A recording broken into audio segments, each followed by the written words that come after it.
Is supported by San Juan Regional Medical Center, here for you, providing safe, quality care.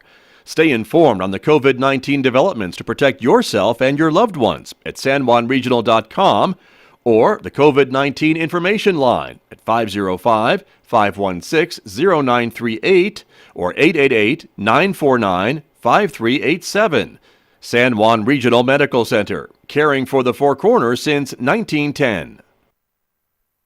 KSJE is supported by San Juan Regional Medical Center, here to meet your urgent and emergent medical needs, whether they are COVID-19 related or not. Medical emergencies happen when you least expect them, whether it's a stroke, heart attack, illness, or injury. San Juan Regional Medical Center's caregivers are here to provide care to you and your loved ones. Find out more online at sanjuanregional.com.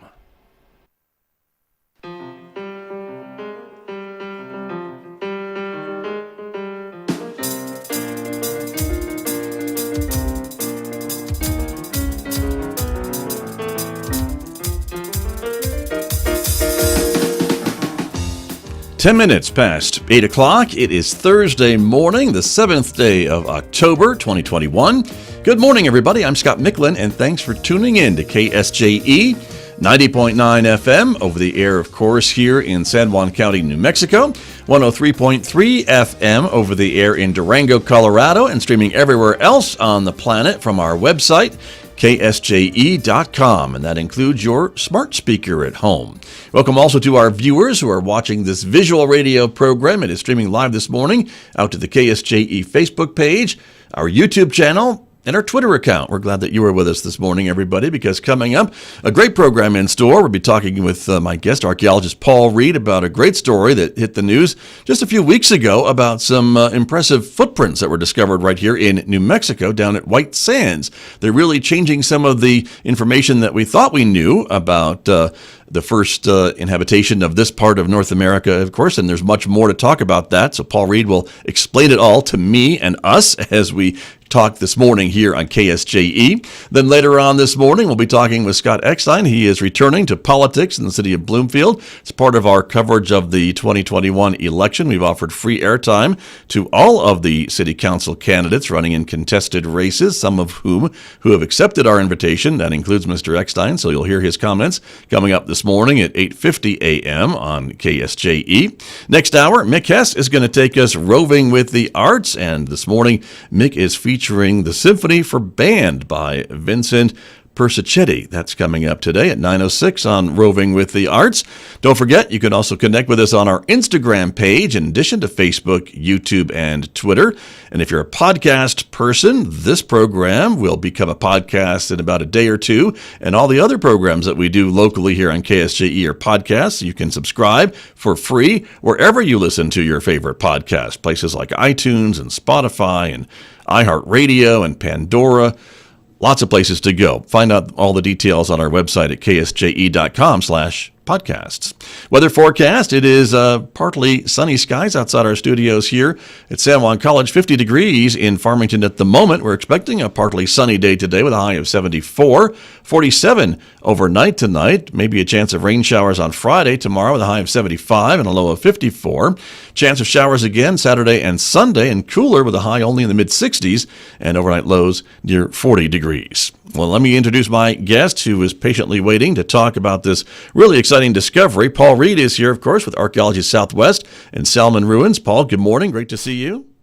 Good morning, Scott. Glad to be back on with you. You bet. Thank you for being here. And just how big of a deal is this story? I mean, it was all over the news when it was first announced a couple of weeks ago. And when I first saw it, I thought, I have to talk to Paul about this. And then like seconds later, I got an email from you saying, we have to talk about this. So here we are. Right.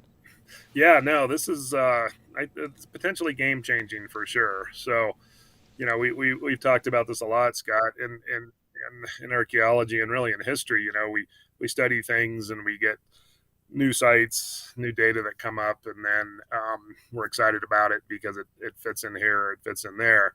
Well, this is, these footprints dated between 21,000 and about 23,000 years ago is just really phenomenally interesting because this pushes back what we thought we knew about how long people had been, in and around not just New Mexico, but all of North America and South America by several thousand years. So yeah, very exciting. What we're learning, I guess, then, Paul, is that there was human habitation then in this part of North America a lot earlier than we thought, is what you're saying, right?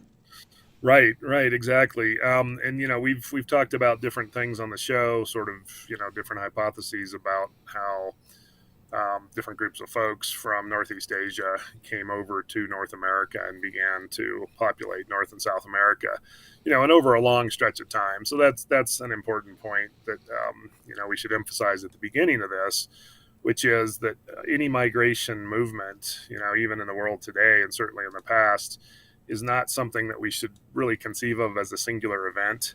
We should think about it as a process with different groups of people, related family groups, lineages, etc., doing, making these movements over, for most areas, long periods of time, decades, centuries, even millennia, thousands of years. So the fact that we have found, these very interesting footprints at White Sands basically extends that timeline for migration to what we call North America today, the New World. So that it's not, so our fixed point in time is, has now moved back by several thousand years. So yeah, really interesting. Right, very much so. And so these footprints are, they appear to be, I guess, teenagers, and you're going to have to explain to me how we know that.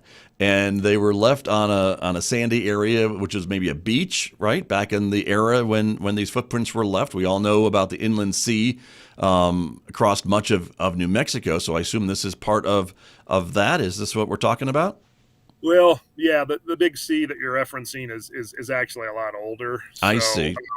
Yeah, so that's like in Jurassic and Triassic times, Sorry. several hundred million years ago. But it's the same idea, Scott, of the climate being very dynamic and the environment changing over these time periods. So in this case, tens of thousands of years ago, we were in the Pleistocene, what we call colloquially the Ice Age, and there was this huge body of water that's been named Lake Otero that sat within this part of New Mexico that we call the Tularosa Basin. So there was, a huge lake, bigger than the Great Salt Lake of today. So a very, very large lake, and it had a shoreline. And yeah, what was found was a series of different prints. So these are the earliest, but when they dug a trench in an area that looked promising, they found multiple layers or strata with footprints that were discernible and that they were able to study.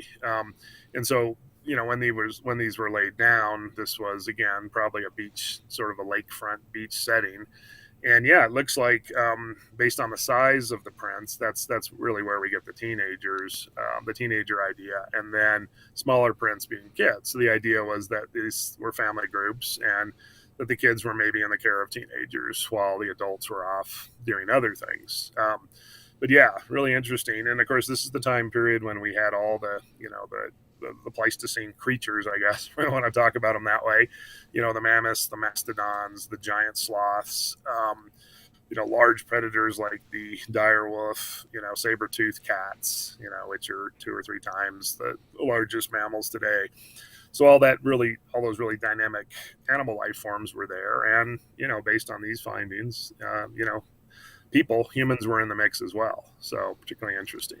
Right, and we're seeing some of the images from some of the articles. This is on the White Sands website of some of these animals that you're talking about. And so, is there evidence, I guess, Paul Reed, of humans or Homo sapiens being around during this time in other parts of the world? There is, isn't there?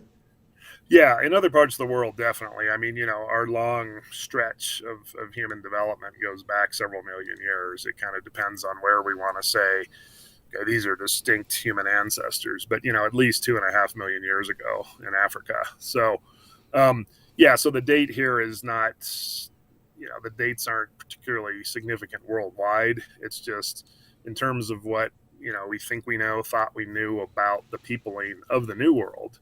This is pushing us back several thousand years. of course, we have a very well dated Clovis period or horizon that is pretty much across North America and down into Central and South America. The earliest dates for Clovis are right around 13,000 years ago.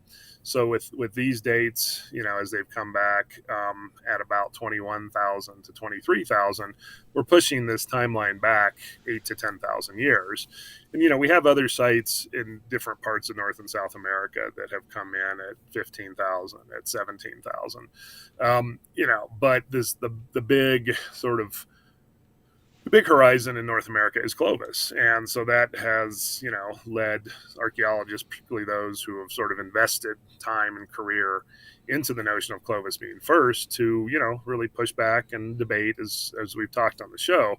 But there is definitely at this point in 2021, even before the footprints, really strong evidence of pre-Clovis by several thousand years in Texas, in Pennsylvania, in places down in Tierra del Fuego, all the way down in far, southern South America. So we've definitely been sort of cracking away, if you will, at the glass ceiling for Clovis.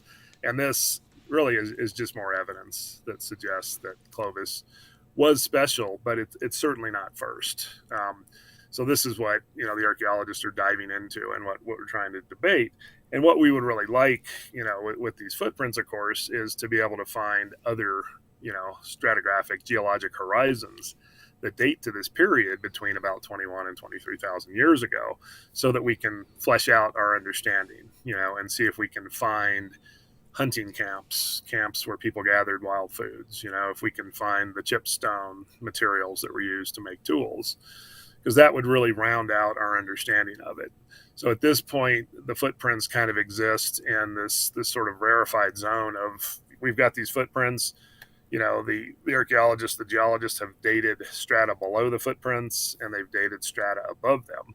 So we have pretty good stratigraphic control for this set of footprints. There's been some question about when those footprints were laid down, if somehow that surface was laid down, was covered, was, opened up again through erosion, got wet, and if potentially the footprints are more recent and were made into this other surface. So there's some questions. It would be nice to have more dating, more radiocarbon dating, and a lot more investigation at this particular location to see what we can find out. So, but this is how we do science, right? As we've talked. And yes, this is, right. This is a finding that will kick off lots and lots of additional research, and so that's what makes it a great thing. Right. My guest this morning, archaeologist Paul Reed. He works, of course, with Archaeology Southwest and Salmon Ruins. We were talking about the discovery of these, ancient footprints, apparently, at the White Sands National Monument in southern New Mexico. And Paul, maybe take me through a little bit of how these became fossilized, because again, when we walk on the beach today, normally our footprints don't, we were not around long enough to know, but I would assume, that the mastodons or whatever didn't stomp through those footprints and they were somehow preserved and to become fossilized. So can you give us kind of an idea of how those would be preserved in the sand? Sure. And that's a great question, because as we look at this specific type of phenomenon, footprints surviving for thousands of years. I mean, if we expand the timeline greatly and go into Africa, we have the famous Laetoli footprints in East Africa that are something like 2.3 million years old. And those, in that case, the footprints were actually made in a wet surface, again, on a lakefront there. And they went through a process where they became hardened into stone. These in our backyard here did not go all the way through that lithification or stone making fossilization process, but they were essentially preserved. And this is, who knows what the odds are? This is less than 1%, right? Probably 1/10 or 1/10 of 1%. The other thing, and I'll circle back to a second on that, but I wanted to also point out that not just were these human footprints, but for years and years, the geologists, the archaeologists working down there have found lots and lots of animal footprints. So that's partly how they can list specific species of the giant sloths and the mammoths, down there because those footprints were preserved as well. And as you noted, it's very likely, in fact, almost a certainty that other prints were obliterated by a large animal going through later. So it's this sort of cosmic geologic roll of the dice. So the footprints get laid down, and then there isn't wave action at that point. That's what we think of the water erosion or alluvial erosion. The wind didn't come through at that particular point and blow them away, because that's what happens typically. Is either wind or water erosion removes things on the landscape. So these footprints were there. Then they were buried by a particular strata, a clay-bearing strata that was able to essentially seal those footprints.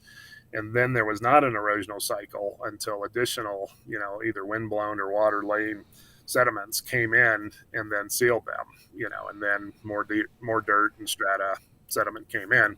So it's a pretty rare situation to have those in a very well-preserved setting.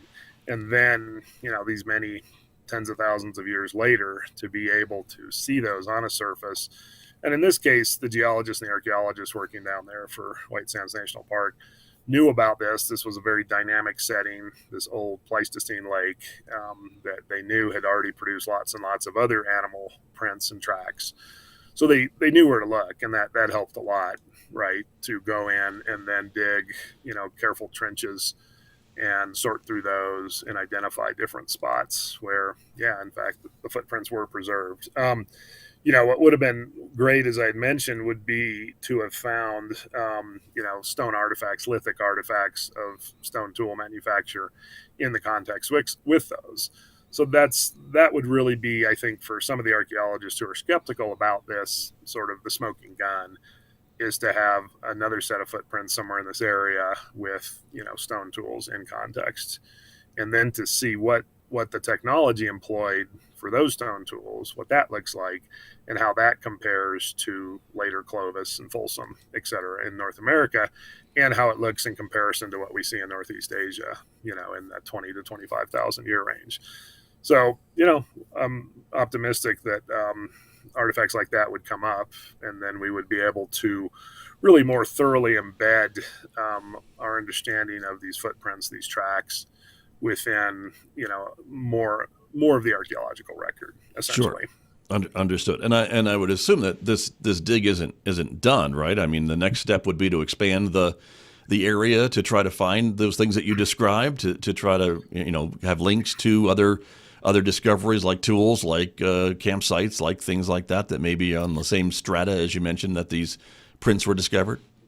Right, exactly. And if I was doing it, and then I think that's exactly what would be the approach, would be to expand backwards from whatever depth at which the prints had appeared. And again, there were multiple sets in different strata, but go down to that deepest layer that is dated in this 21,000 to 23,000 year ago range, and then expand horizontally to see what else might be visible down there. And I suspect that is a research program that they're going to be pursuing.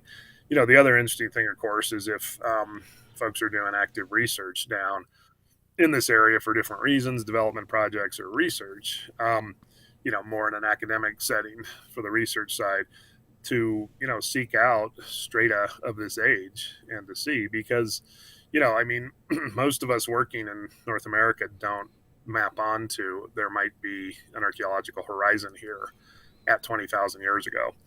We're looking more recently. So the truth is that sometimes you find things inadvertently, and this was a combination, I think, of an inadvertent find and very specific research where they hoped to reveal something like this. But a lot of times, if you are focused as a scientist on a specific area, you're not going to investigate something that might actually produce interesting results. And that's the way the world goes, right? We have limited time and money, but that's, as I mentioned at the outset, that's one of the more exciting things about this finding, is that this should spawn lots of additional work at about this 20,000 year horizon to see what is present in New Mexico and what may be present in other places in the West. Right. Very fascinating. And of course, it just goes to reinforce the fascinating place that we live in. It's right here in our own state, and folks have not been to White Sands. It's a fascinating part of New Mexico, and a really interesting part of the world for sure. And this, I guess, discovery, Paul Reed, is also kind of what you've been telling us for years and years and years about how archaeology works and how science works. And you have your set of beliefs until somebody comes up with something new and challenges it, right? And then that maybe is challenged as you're talking about this discovery.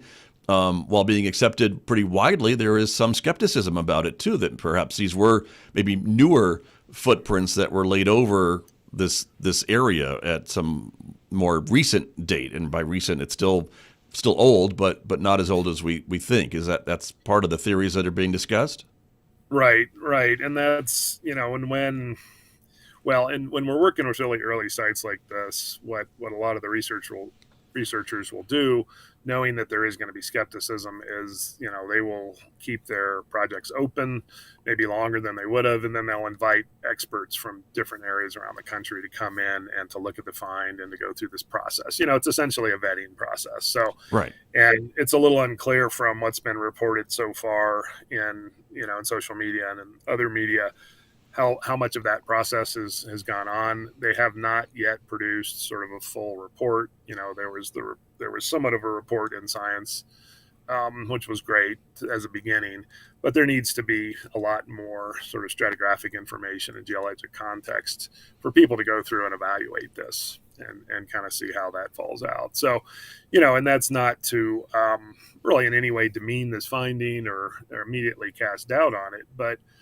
when you're proposing that there were people in this part of North America 8 to 10,000 years later, that's a very interesting and very game-changing claim.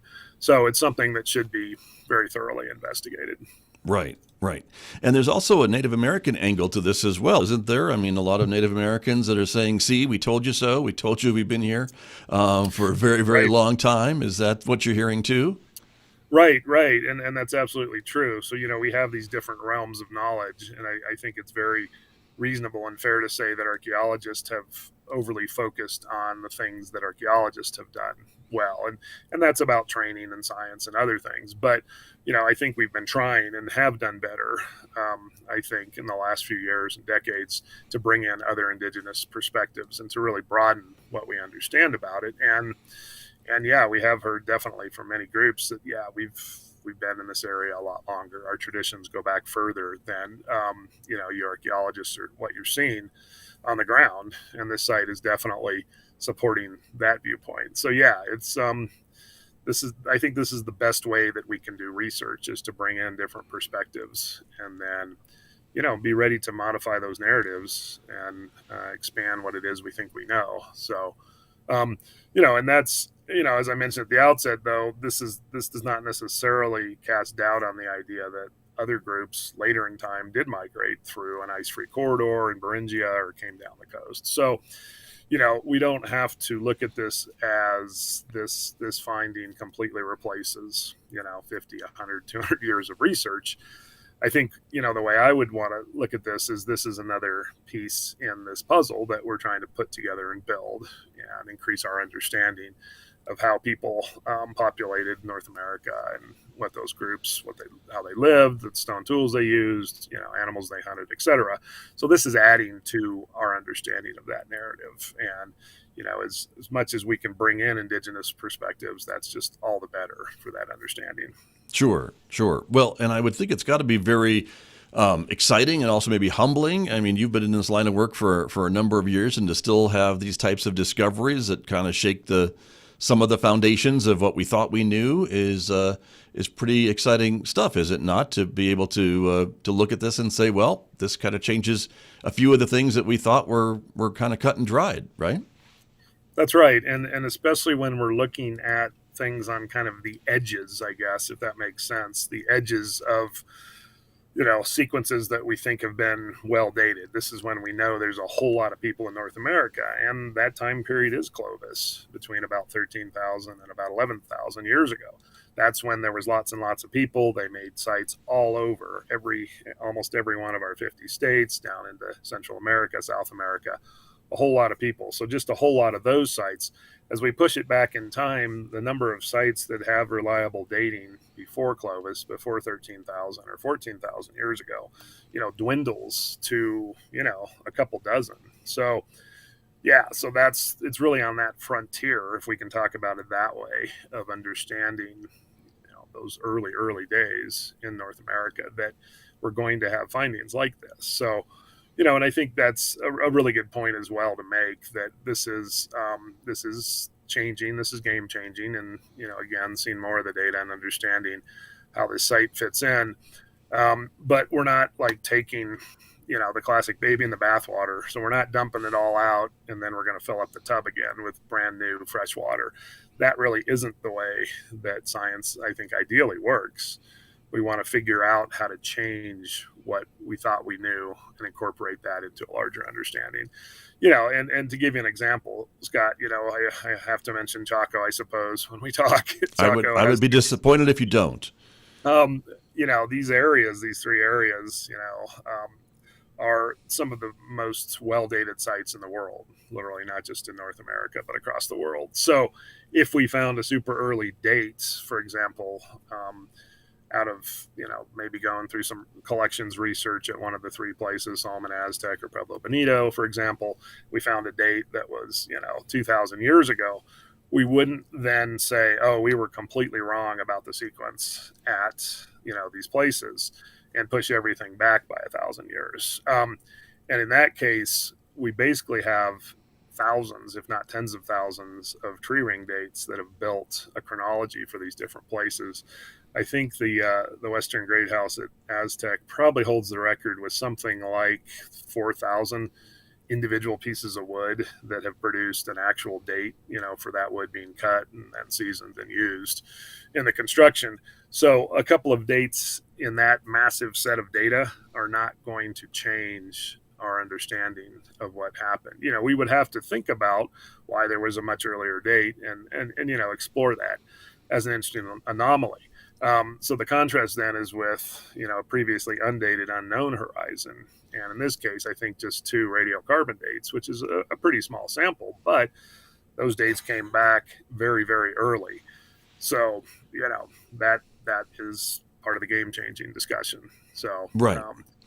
So I just want to make the point that, it's not that, archaeology or any scientific enterprise is like driving a vehicle down a steep hill where if you don't make the turn, you careen off, right? And then you're back to square one. It's more of that accrual of knowledge and the building of, hopefully, fundamentally insightful narratives about what happened in these different places that we're interested in the past, and being able to tie those perspectives to what we know from the present as well. Right.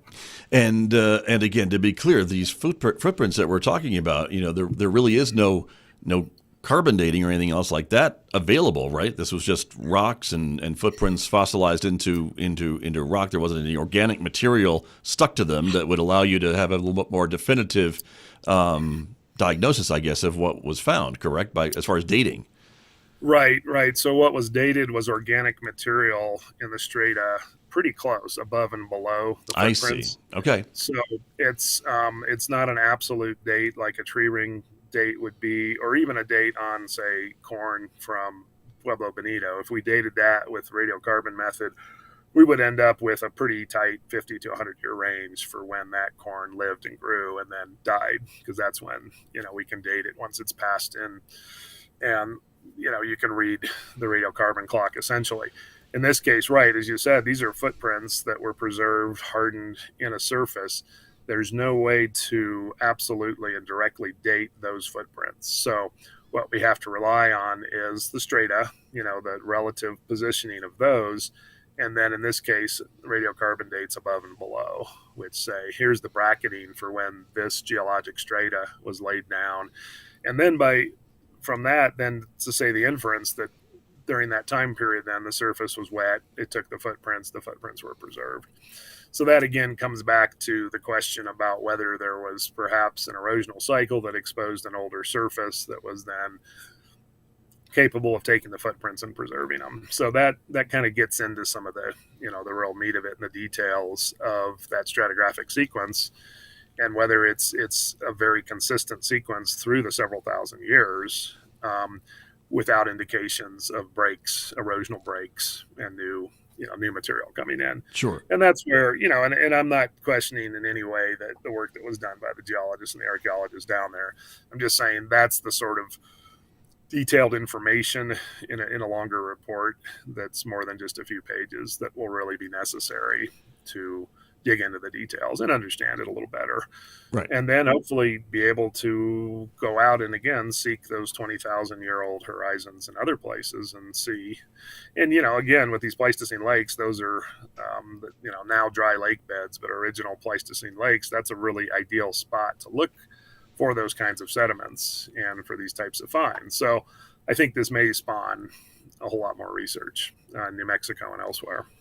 Indeed. Well, I guess that's job security for your colleagues, correct? Well, it is a continual process to try and understand this. And, I think if any of us get too satisfied, it's probably time to, change careers or ride off into the sunset and retire. So, well, I'm not there yet. So good. Glad to hear it, because we've got more shows to do. So, but this one, I'm afraid we're out of time with, Paul Reed, but it's been fascinating, as I knew it would be, and I really appreciate you putting this all into perspective for us. So thank you very, very much today. Yeah, you bet, Scott. Thanks for having me on. My pleasure to talk about this, and we'll stay tuned to this. And, on the scale of archaeological reports, it'll probably be months to, hopefully just a couple of years to see a report, but that'll be something we can circle back on. Definitely. Well, it's always great to visit with you and get this put into a bit of perspective, and even more exciting when it's right here in our own, literally, backyard. So thanks so much, Paul. Great. Thank you. You bet. That's Paul Reed from Salmon Ruins and Archaeology Southwest, my guest here this morning on KSJE.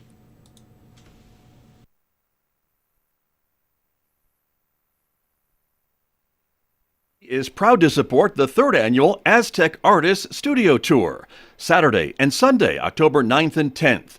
The Aztec Artists Studio Tour will feature works from 26 local artists in home studios. Jewelry, chalk, clay, photography, metal, pottery, sculpture, functional, decorative, acrylic, oil, and watercolors, 2- and 3-dimensional arts. Find out more on Facebook at Aztec Artists Studio Tour.